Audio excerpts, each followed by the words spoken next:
The 1,000-word challenge. 800 words.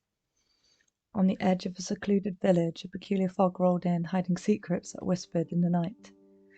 The whispering wasn't new here. Every woman in Creswick could whisper. Mothers had been teaching their daughters since the village had grown up around the wellspring that called their ancestors down from the mountain. From the moment of her first blood, a female child of Creswick could send her voice into the minds of others and speak in a still small whisper. At first, her whisper could only reach as far as her arm, to those she held closest to her heart. But with patience and practice, Creswick women could whisper over great distances. The greatest among them, the village chief, could send her whisper across plains and oceans to any person she had touched. The village chief used her whisper to make the village rich, strong, and powerful. So, despite its size, it was beginning to have greater and greater influence over the valley. Under her leadership, the village was extending its borders and would soon be a village no more, but a thriving town. And still it was seen that only daughters born of women who themselves had been born in Creswick had the gift of the whisper. The whisper that came with the creeping fog that night was different. It was deep, coarse, and menacing. There was a distortion to it, like a blunt blade being forced through fracturing glass. Though the voice spoke in hushed tones, the words it uttered were deafening, consuming all the women that heard it. The distortion in the whisper grappled their minds, but it was the whisperer's voice that stunned them. The voice was male. No man had ever whispered before. The voice stole into their minds, whispering, "The power you hold, I now wield, witches. Abandon hope. I come for you all." He came for them that very night, as the full hunter's moon rose over the village, casting shaded silhouettes of thatched houses upon packed earth lanes. He came for them in their dreams, where they had little defence against him. Only in their dreams could they not tear themselves away from the man's rhetoric. No living person had been able to whisper into a sleeping mind.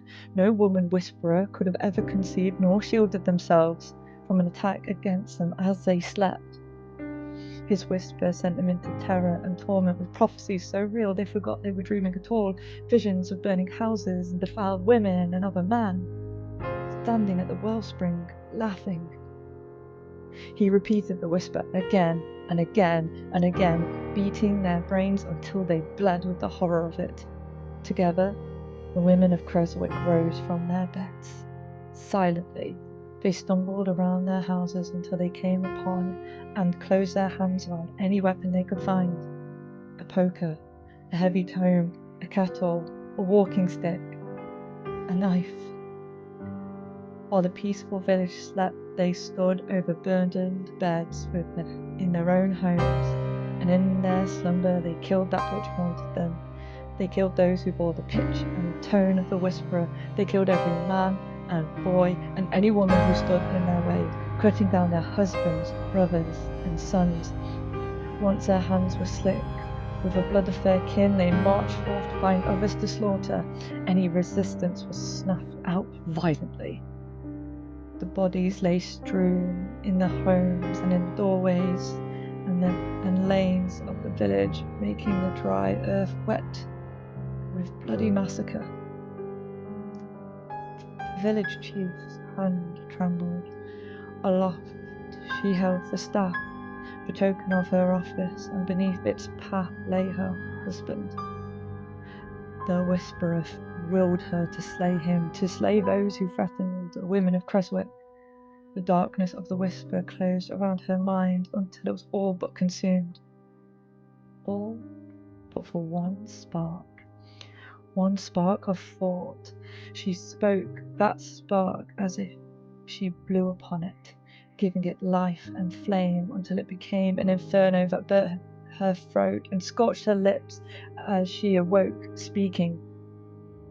"My mind is my own, and I do no one's will but mine." She shouted so loud she woke her husband, so loud she woke her son, so loud that every whispering woman carved a path towards her home. The door splintered, and the whispering women stormed in and tore her family from her, unleashing their wrath upon them. until their own breath became ragged and still. Her husband's last act was to thrust her through the window and beg her to flee. And she fled, weeping. Dawn rose on the village, but not a soul rose with it. Creswick was a ghost town now.